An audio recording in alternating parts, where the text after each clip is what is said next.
yang merupakan komposer kepada lagu yang anda dengar sebentar tadi, lagu yang bertajuk Bertemu di Sini, yang mana kalau kita boleh dengar baik-baik lirik lagu tersebut adalah mengangkat kebersamaan dalam semangat Nusantara. Dan juga saya juga bersama pada hari ini penulis lirik lagu tersebut yang merupakan tetamu juga Selamat Pagi Malaysia pada hari ini, Dr. Nur Zuraina Muhammad Noor, pengarah program Meraki 21 International Art Show, dan juga Umar Uzi yang juga pengarah konsert Jundai Nusantara.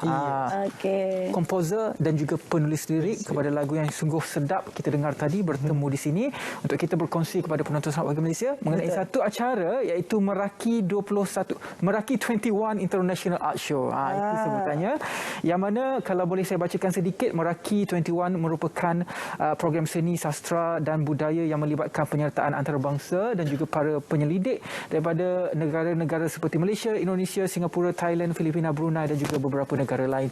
Baiklah, itu sedikit mengenai Meraki International Art Show. Jadi mungkin kita boleh mulakan dengan Doktor selaku pengarah program Meraki 21 International Art Show. Sejak bila ia dirancang dan kenapa ia mengangkat semangat Nusantara sebagai tema program ini? Okey, terima kasih Rizwan. Okey, sebenarnya program Meraki 21 International Art Show ni, sebenarnya ia diilhamkan untuk mengangkat seni, sastra dan budaya dalam kalangan pendidik itulah, dan melibatkan 6 buah negara. 6 buah negara Nusantara iaitu Malaysia, Indonesia, Filipina, Singapura, Brunei dan Thailand. Okey, kita mengangkat semangat Nusantara ni untuk melihat kesinambungan ukhuwah antara negara yang berkaitan dalam bidang seni, sastra dan budaya ini. Macam tu. Dan buat pengetahuan Rizwan, kita kerjasama, kita ada badan kerjasama yang ramai dalam acara ini. Okey, dia dianjurkan oleh Kelab Katasi Seni. Okey, dengan rakan strategik yang lain iaitu Galeri Shah Alam, Universiti Pendidikan Sultan Idris, Persatuan Penulis Nasional Malaysia (PENA). Kita ada Kelab Rekreasi dan Kebajikan Deklamator Malaysia (DEKMAL). Kita ada Sekolah Seni Perak, Balai Seni Negara dan juga Jurnal Kertas Seni. Dan yang terbaru di BKL, Dewan Bandaraya Kuala Lumpur baru sahaja menjalankan kerjasama dengan kita untuk menjalankan salah satu acara kita iaitu konsert Jundai Nusantara. Dan Encik Umar Uzi merupakan pengarah kepada konsert Jundai Nusantara. Adakah merupakan juga salah seorang penyanyi kepada konsert tersebut? Saya memang bidang saya memang lagu-lagu puisi lah. Jadi bila diberi peluang oleh Dr. Ayu untuk merangka persembahan ni, jadi saya rasa ini satu peluang yang baik. Bukan saja sebagai seorang penyanyi, tapi sebagai seorang aktivis sastra itu sendirilah. Jadi saya rasa ini satu pengalaman yang segar untuk saya mempersembahkan konsert puisi dengan cara yang baharu. Apa yang menariknya adalah target audience adalah kepada warga pendidik, dan juga acara yang berperingkat international ini kita dapat lihat sebenarnya warga pendidik ini juga merupakan satu golongan yang kita perlu beri perhatian dan juga target kepada program-program sebegini. Persoalannya, kenapa golongan ini yang diberikan tumpuan untuk program pada kali ini? Okey, pada program kali ini kita memfokuskan kepada pendidik. Pendidik ini ialah orang yang sangat penting dalam bidang keilmuan ni. Maknanya kami menganggap pendidik itu ialah sebagai satu usaha untuk menyampaikan mesej dalam melunaskan tanggungjawab sosial ini untuk mendidik masyarakat bagi menghargai dan mencintai seni, sastra dan budaya ni. Okey, buat pengetahuan Ridwan, dalam acara Meraki 21 ni kita ada 6 acara yang lain. Antaranya ialah pameran seni visual antarabangsa Meraki, kita ada bengkel apresiasi, kita ada teater monodrama, dan kita ada konsert Nusantara, Jundai Nusantara, bicara seni dan simposium seni dan teknologi Meraki, dan kebanyakannya telah berlangsung, dan sekarang yang betul-betul yang tengah berlangsung ialah pameran seni visual antarabangsa Meraki 21 dan juga 4 Disember nanti konsert Jundai Nusantara. Medium pelaksanaannya bagaimana? Maklumlah waktu PKP, waktu COVID-19 banyak secara virtual. Betul. Untuk program ini bagaimana? Okey, pada peringkat awal kami melakukan semua secara hybrid. Contohnya macam simposium, bicara seni, bengkel, maafkan saya, secara dalam talian. Okey, selepas itu kita melakukan pula secara hybrid, terutama untuk konsert Jundai Nusantara, di mana kita akan buat konsert di panggung anniversary, dan kita akan tayangkan juga secara online nanti. Panggung anniversary di BKL di Taman Botani. Ya, betul. Ya, betul. Taman Botani. Terbuka secara percuma lah untuk yang berminat untuk menyaksikan konsert tersebut, bila konsert tersebut dijalankan?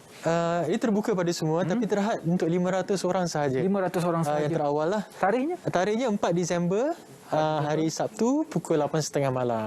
Jadi kita ada, orang kata, tokoh-tokoh hebat kita. Kita ada sastrawan negara Dato' Zerina. Kemudian kita ada Fauziah Dato' Ahmad Daud. Kita ada Emelina, dan insyaAllah saya akan berduet dengan Emelina. Kemudian kita ada Lin Hasinas, Deklamator Kebangsaan, Dr. Syamsuddin Osman, dan juga Datuk Muhammad Razi. Ramai nama-nama besar yang mengangkat lagu-lagu puisi sebagai salah satu aset kepada negara sebenarnya. Apabila kita melihat kebersamaan negara kita dengan negara-negara jiran kita. Dan untuk pengetahuan penonton Selamat Pagi Malaysia, Encik Umar Uzair pernah memenangi anugerah penyair muda ASEAN 2015. Dia bukan memenangi sebenarnya, dia diwatikahkan. Diwatikahkan sebagai penyair muda pada ASEAN 2015. Jadi pendapat Encik Uzair sendiri melihat kepada generasi muda kita sekarang, bagaimana kesedaran kita untuk mengangkat ilmu dan juga sastra yang kita ada sebagai aset? Saya rasa kita perlu lebih luas dalam memberikan pendidikan kepada belia-belia tentang sastra. Bila kita mencintai sastra, secara tak langsung kita akan kenal puisi. Kita kenal puisi, kita kenal sastrawan kita kenal seniman-seniman yang terlibat dalam bidang sastra.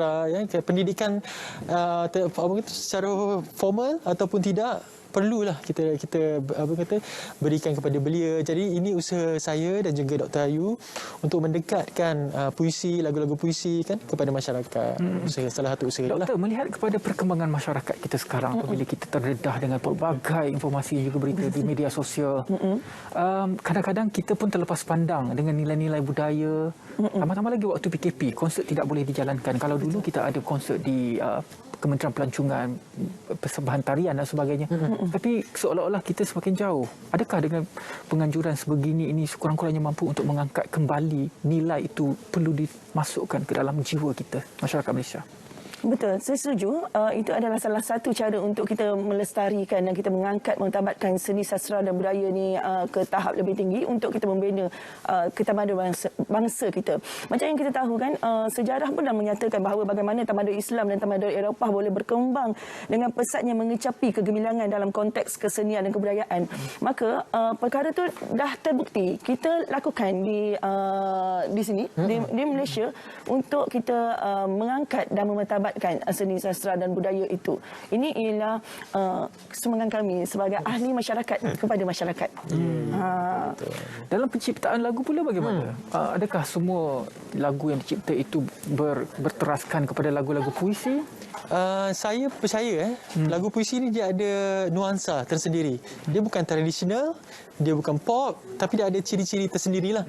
Itu yang saya cuba mengkaji bagaimana corak-corak lagu puisi. Dia mungkin kalau dulu kita boleh lihat Kopratasa kan, pengembangan lagu-lagu Nasir dulu. Jadi mungkin coraknya perlu diteruskan, tapi dengan suasana sekarang lah.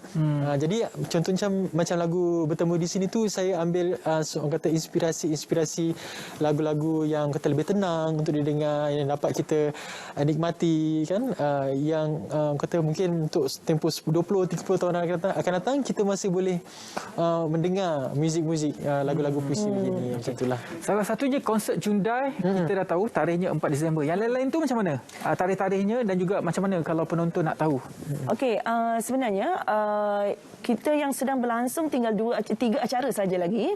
Kita ada pameran yang sedang berlangsung sehingga 26 Disember nanti. Kita ada konsert Jundai Nusantara pada 4 Disember di panggung anniversary dan akan ditayangkan juga secara dalam talian seminggu berikutnya. Dan kita ada majlis pelancaran oleh Menteri Besar Selangor pada 2 hari bulan. Semua boleh layari ke laman sosial kami, iaitu kami ada FB Meraki 21, IG Meraki 21, YouTube Meraki 2021.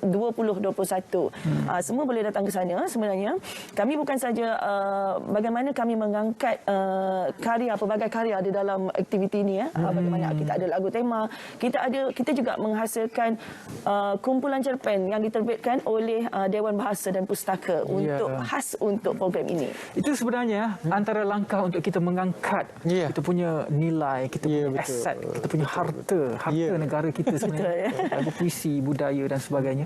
Terima kasih banyak-banyak kepada Dr. Nur Zuraina Muhammad Noor, pengarah program Meraki 21 International Art Show, dan juga Umar Uzair, pengarah konsert Hyundai Nusantara. InsyaAllah saya harapkan dan juga kita doakan supaya program kebudayaan ini terus saja berjalan, juga kita dapat mampu untuk mengangkat nilai seni itu ke dalam generasi muda khususnya. Datang nanti. InsyaAllah ada rezeki saya akan sampai ke konsert. Saya tahu panggung anniversary tersebut. Okeylah.